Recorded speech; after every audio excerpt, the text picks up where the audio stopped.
Dan here, Vagabond Buddha. Just finished my run here in Morelia, Mexico. And often when I run, things occur to me about awareness, the awareness of which spiritual, mainly Eastern spiritual leaders or teachers, or gurus speak about. I trust that you at least know the concept, and I'll move on from there. So I was thinking about various methodologies that teachers use to try to get people to the awareness, and I just thought I would share some of those ideas with you.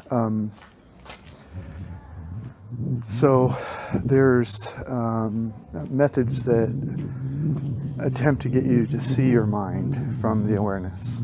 And I call that the middle state. There's a state lower than that when you think you're your mind. And then there's a state higher than that when you're awareness alone and your mind's not speaking at that moment. At that given moment. It could speak later or stop later. So those are the three levels. All mind, awareness of mind, and awareness alone. And so in terms of techniques, just sort of looking around and thinking about what I've seen over the years, the technique that I first, that was first effective for me to find awareness was one that was designed to make me aware of my mind from the awareness, which I don't know if higher is the right way to describe it, but to me it's a higher consciousness in that it's a freedom from suffering. So the techniques that I used were to be able to see my mind think and see the pain it's causing me, which opens up a space for joy to flood your body. And that's a really cool way to do it. And there's no, whatever gets you there is great. And so that's one way to do it. And it seems that now some of the techniques are evolving to going straight to awareness. Awareness where the mind's not thinking.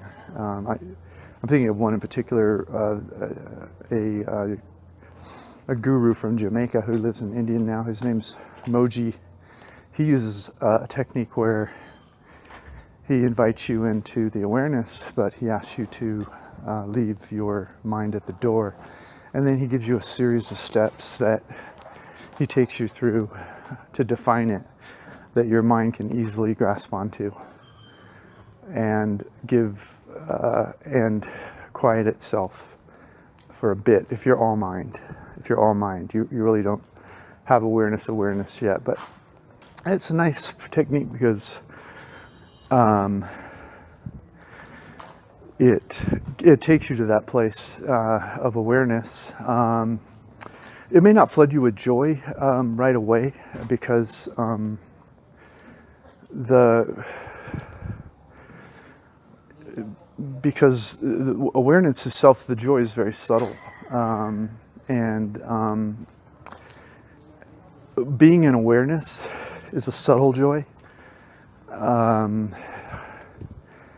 And it's the highest level of really effortless. It's the highest level of effortless joy that you can reach in your life. And all pain in your life comes from things your mind's thinking, and that's what causes pain. By the way, the mind is something you can't get rid of, so I'm not telling you to lose your mind. You'll never be able to get rid of your mind, as far as I know.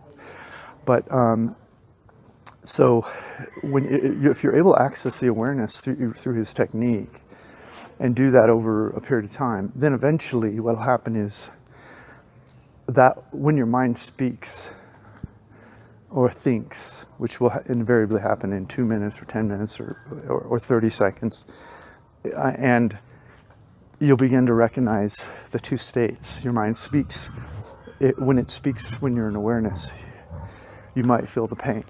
And that's what's interesting about it. And so over time, as you go from awareness of mind back down to mind, and then get yourself back up into awareness, and then the mind speaks, you're back in awareness of mind. As you shift through these states, eventually, the distinction of the pain leaving your body, and that joy of having joy flood your body, because although it's subtle, it's so much more. It feels so much better than the suffering of mind. So anyway, so those are the two techniques really that I'm aware of. Meditation is an attempt to go from mind to sort of focusing on your environment, or focusing on your body, or focusing on your breath, or focusing on something that's not a mind wave, if you will. And so in a way, meditation, for example, is a way to focus your attention in a way where your mind can't give you pain. And so it's trying to take you directly to awareness.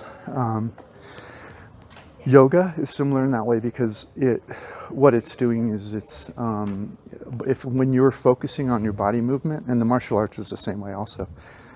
When you're concentrating heavily on where your body is, and stretching and the breathing and all of it that goes with those, they're very fundamental mind paradigms. They're not the high frequency ones that cause a lot of pain, like relationships and job and that sort of thing.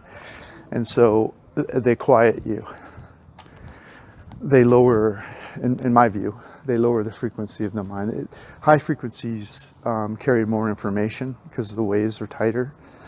And so in a way, to me, the analogy of a mind is it's a high frequency. And if the awareness of mind is sort of like standing in the low frequency where the power is, and looking at the high frequency, which is in the space of the power. But the high frequency can't see the lower frequency, because it's concentrating on so much information coming at it so fast. It's not aware of the peace that's been below everything. So anyway, so yoga and meditation are taking you into a lower frequency. There's less information, and there's more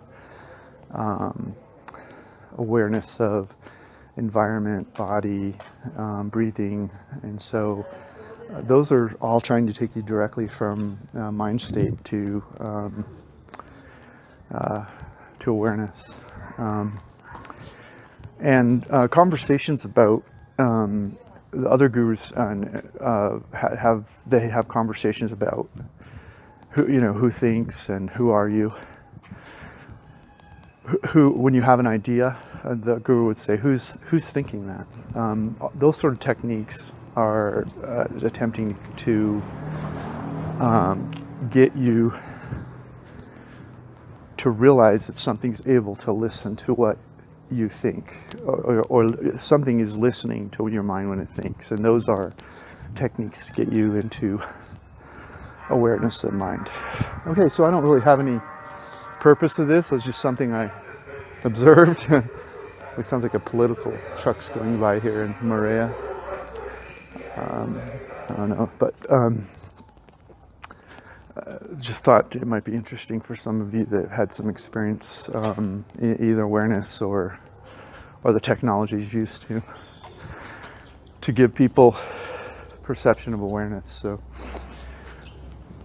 just another day, just another run, just enjoying my travels. This is Dan from Vagabond Buddha. Thanks for listening. Hope you have a great day.